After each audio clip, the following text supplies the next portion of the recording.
Umalma ang ilang miyembro ng minorya sa Senado sa pahayag ni Senator Pia Cayetano na wala umanong nangumusta sa kanila nang mangyari ang pamamaril sa loob ng Senate building.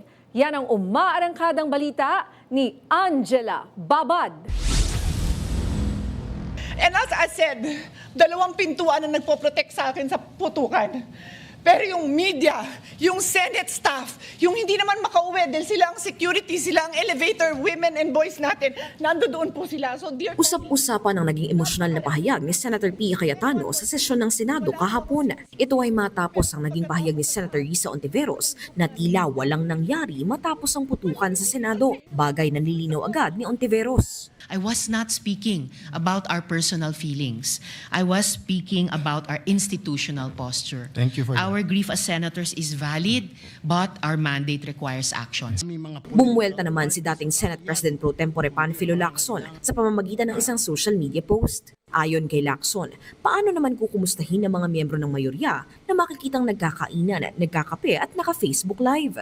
Makikita kasi sa orihinal na post ni Senator Christopher Bongo ang salo-salo ng mga senador matapos ang insidente. Kita ang ilan sa kanila na tila nagtatawanan. Binura naman ni Go ang imaheng makikita silang nakangiti mula sa kanyang post. Ayon naman kay Senator Erwin Tulfo, isang patunay ang kanilang group chat na nangamusta ang mga miyembro ng minorya. May kumakalat po ngayon, Robert and Doris, na group chat po namin na kinumusta naman po sila. Marami po sumagot. So may mga nangumusta po sa minorya sa kanila. Baka hindi lang po nabasa ni Senadora Pia yung, yung group chat namin sa WhatsApp.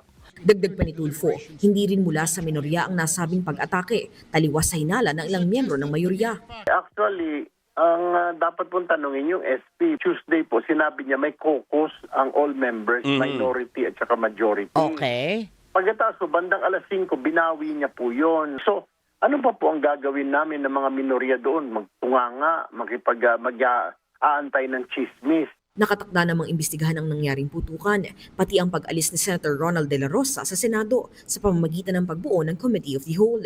Inaasahan din na magsasalita ang ilang senador pagdating ng sesyon sa Lunes kaugnay ng pangyayari. Ako si Angela Babad ng PRTV News, nagseserbisyo para sa Pilipino.